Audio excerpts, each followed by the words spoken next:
Why is Etsy the perfect starting point for an online business in 2025? That's what I will address in this episode of Etsy and E-Comm with the Professional Mom. Hey, welcome back. I am Rebecca Boland, the voice, the person behind the brand, The Professional Mom, and I have started this brand new podcast in 2025, so it is only fitting to jump right into why, even in 2025, Etsy is still one of, if not the best platforms to start an online business. There's a lot of noise out there as to whether people love or hate Etsy. And just like in any realm of anything, really, you're going to get plenty of negative information and negative feedback from people online about selling on Etsy. So I want to make sure to balance that out with another positive voice about Etsy and the opportunity it brings. If you have been even toying with the idea of a side hustle, or if you have been selling at craft shows, or you have just been making some items for fun, you're an artist or just a crafty person, or you collect vintage items anyway, all of these different skill sets and interests have a place on Etsy, and 2025 is no different than early movers in 2016 and prior. Starting on Etsy in early 2020 was a really fun way for me to get a little bit of my craftiness out of my system while I was home more because of the whole COVID pandemic, and making a little bit of that extra side hustle money, which, let's be honest, just kind of paid for my crafting materials at the time. So I took that as just a fun opportunity that kind of paid for itself as a hobby. But since then, it has become this huge opportunity that has opened my eyes to so many different ways to make money online that are all very reasonable, very achievable. Prior to Etsy, even with a corporate background and business understanding, I still had that sense that people making money online were all either kind of young, trendy, hip influencers, or like the Mark Cubans who were super early movers, made a really good play early on and then sold it for 7, 8 more figures later down the road. But that's really not the case. And not everything online is as scammy and spammy and icky feeling as it sometimes can seem like a lot of it is. You just have to know where the opportunities are and how to spot them out. And all of that said, Etsy was the platform that made that possible for me. It made it comfortable, approachable. It takes away a lot of the guesswork and lets you focus on one step of the journey at a time. And all of that really comes together ultimately to say why, if people ask me today, how would you start an online business? What's the first thing you would do? I would 95% of the time say, jump onto Etsy. It is low cost and high opportunity. So there's really no reason not to. So if it's ever even crossed your mind to look into how to start an online business or make passive income online, then give me just a few minutes listening to this episode and let me break it down for you. And hopefully you'll be clearer on the path and motivated to start trying it out for yourself as well. Right off the bat, let's go ahead and quash the Etsy is oversaturated myth. I don't want to hear that term and don't comment on this video just to say it's oversaturated. Look, I have started 5 shops and one of them was just late last year. So one of them is only 3 months old because I wanted to test some theories and I wanted to start something brand new and see what comes of it.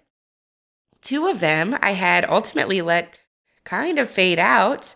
One was on like eternal vacation mode, and one I just wasn't adding enough products to and not paying attention to, and other movers came into this space. But I have kind of revived both of them. So what I want to call out to anybody right from the beginning of this is that, yes, there are a ton of Etsy sellers. So some of the Etsy statistics that are pulling up for 2024, since that's the last full fiscal year we've got, is that they have reported there are over 6.6 million active sellers. So yes, globally, there is a lot of competition and there are a lot of shops.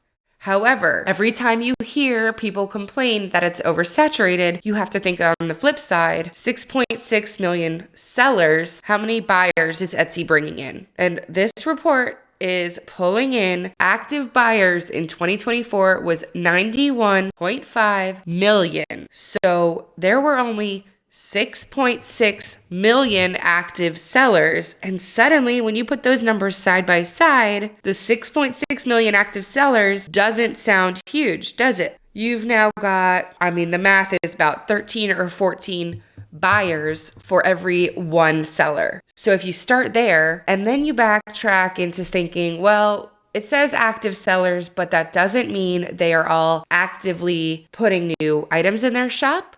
They're not actively promoting their shop. They might only have one or two items that people don't even want.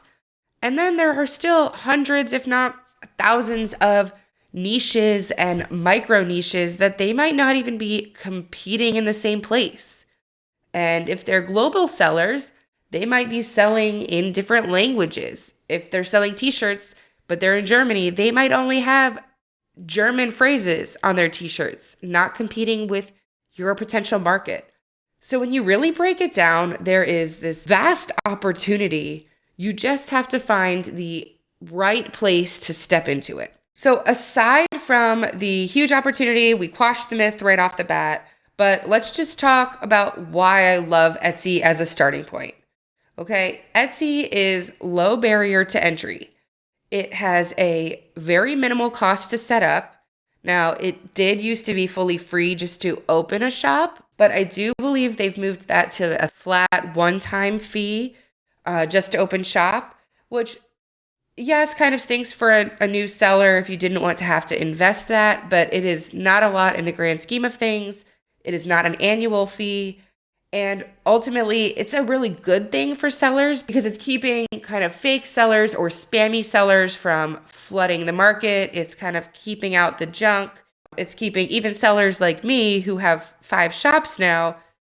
It means when I open a new shop, it's because I have a clear, focused value that I intend to put up on that platform, as opposed to just opening shops nonstop and flooding the market. But compared to setting up other shops, you don't have to pay for a full e-commerce site. There is a lot of opportunity. People talk about Shopify and other platforms, but those require a monthly fee. So especially if you are just learning, you might not be in the position that you want to be shelling out a monthly fee for, 3, 4, 5 months before you know for a fact that your product will sell. Etsy also makes it really easy to get started without fancy tech skills. It's really, hey, jump on, and there might be some pieces to figure out, but ultimately it's your classic, hey, click here to open a shop. What do you want to call the shop? All right, now enter your information. Okay, now start your first product. Fill these out, and it guides you through that process. Then once you have a shop, the next great thing is you have this built-in audience. You are not paying for marketing, because that's part of what Etsy pays for. That's part of the benefits. Honestly, it's probably part of why they are charging a small opening fee now. But they are bringing millions of active buyers who are looking for exactly the type of product that you'll be selling. They are pulling in buyers that are not wanting to go to the local Target, Walmart, Macy's, and find something mass produced. And I'm not in the digital marketing world. I never have been, or maybe this would have been easier for me to jump into, but I'm sure if we find somebody and maybe we can have a guest on the show one day, talk to us. But that traffic is priceless, especially if you don't know what you're doing. You would spend a lot more money on trying to learn your own Facebook ads and driving traffic to your products and hoping that you convert into a sale. Whereas Etsy is sitting there saying, hey, we have exactly the buyer to match with the perfect item you're selling. All of those pieces together basically make it a scalable learning experience. It helps you to kind of learn the basics of product listings, branding, good customer service habits, and then fulfillment choices without overwhelming these upfront costs. It's only 20-cent listing fee per item.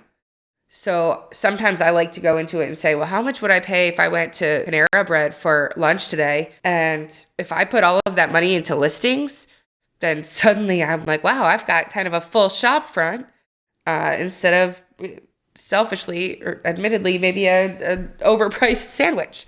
And I do love Panera bread, so take that with a grain of salt. But, sometimes it's just cheaper to throw turkey on a piece of wheat bread I have at home and put that money towards building my business, reinvesting in my business, really. Next, if we talk about what else is making Etsy unique relative to the other platforms, is that it does focus on creative products. It really is geared towards what it started as, was that grassroots, handmade, artisan kind of gift. And it's expanded. There are a lot of people now into digital downloads, but there have been new niches that have come out of it or been able to really kind of penetrate the market.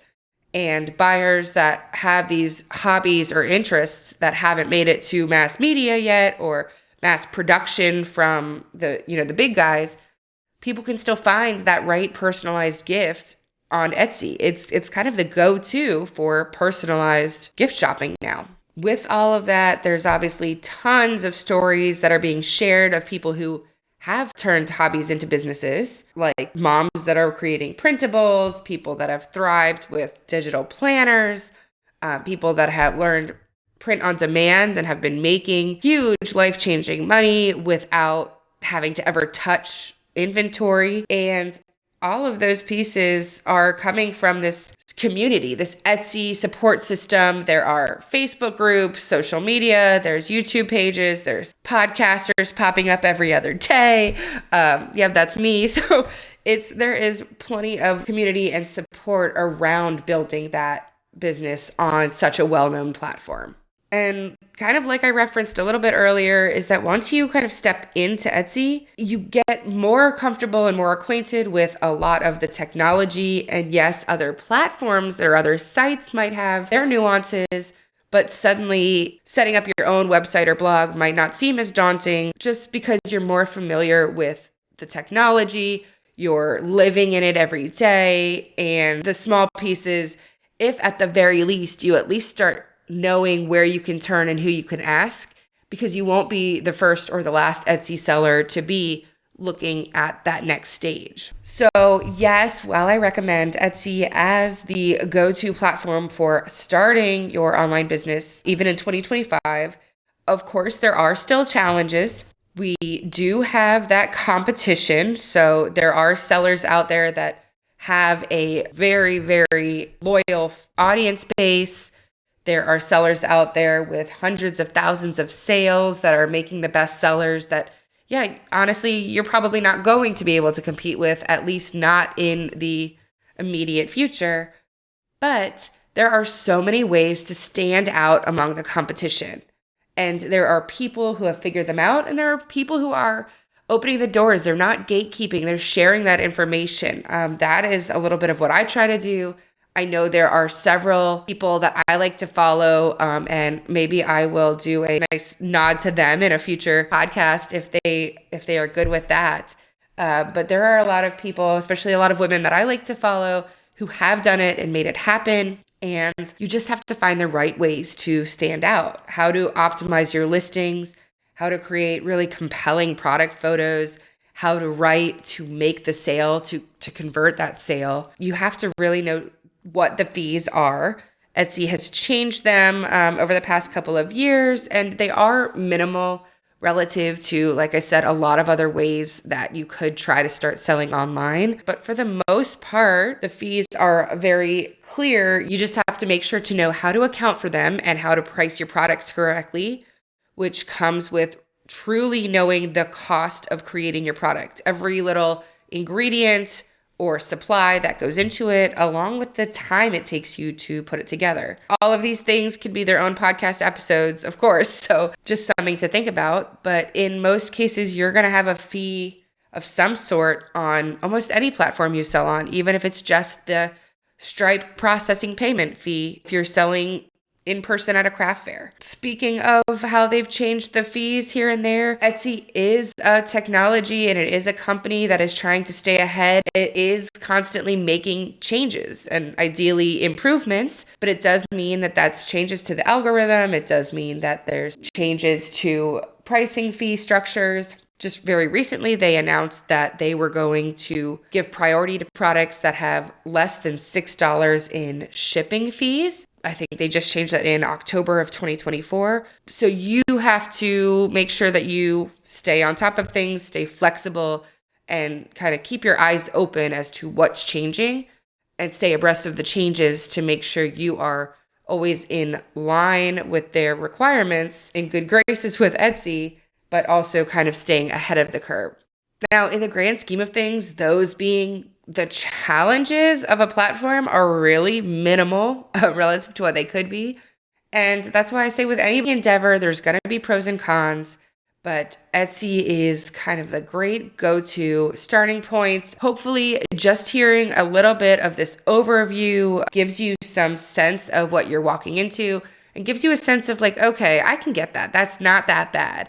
I can walk into this like she did it. All these other people have done it. I can open an Etsy shop today and start looking on the back end and start seeing what steps I would have to take to make this real. So if you are ready to make it real, I promised you I like to talk about action items. I like to have clear takeaways. So if you're ready to open an Etsy shop, I challenge you to just go do it. Go open that Etsy shop. Go ahead and start with a small product range. Test the waters if you have things in mind or if you already make something.